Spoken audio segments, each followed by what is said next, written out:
Where can you hide from the presence of God? I said from chapter 1 to the end. Chapter 1, 2, 3, 4.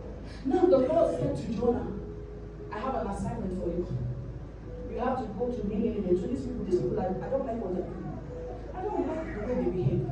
I need you to go to them, to talk to them about me, to go there and speak my word to them.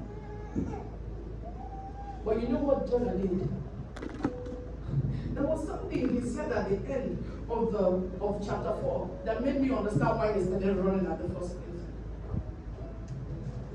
He decided to bypass the assignment that was given to him. As I'm speaking, there's someone the Lord is speaking to. I know there's an assignment that the Lord has given to you. I don't know what that assignment is. Please don't be like Jonah, because you'll end up being drowned.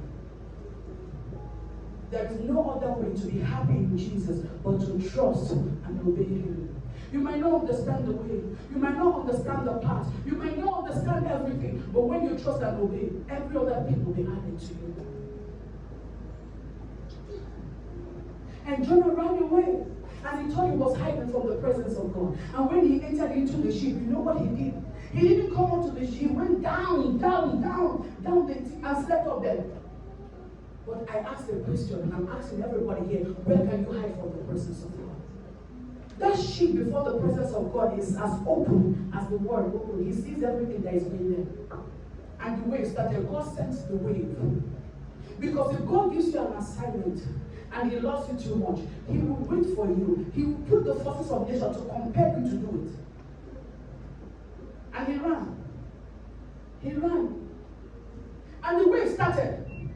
And when this wave started, they began to throw things into the sea. They began to throw things.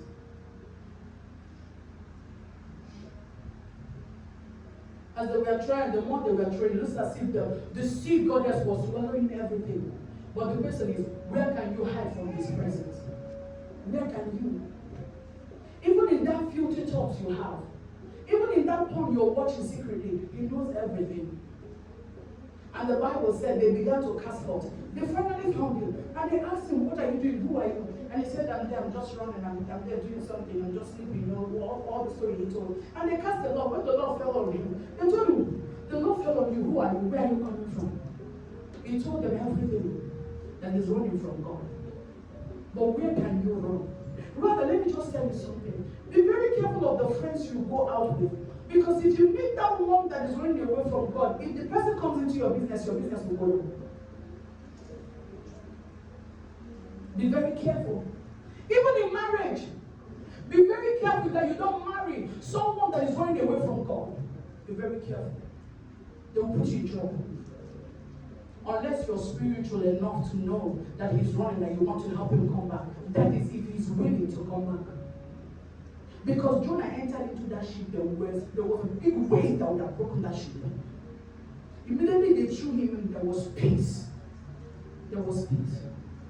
Where can you hide from the presence of God? And because God was determined that Jonah was going to do it, the fish came in and swallowed him, and he stayed in the belly of the fish for 3 days. I don't want to tell you the full stories of everything happened. And after the whole thing, he called on God. And God helped him. But did he stop there? After God helped him, that thing I told you to do, that is what you do. Now every believer listen to me. There is no shortcut to whatever God asks you to do. If he says do this, you must do it.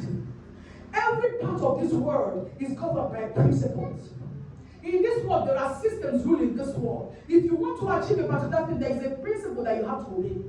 The same thing with God. There is a principle of God you must have to obey for you to be able to get things. Don't think you can pray everything out. After praying, you hear a voice that will say, go and obey what God asks you to do. You must obey. You must trust and obey him. If you like, give all the seed you can. Sow all the offering. Lay your life to be burnt. But obedience is better than sacrifice. There is no place you can hide from the presence of God. No place. No place.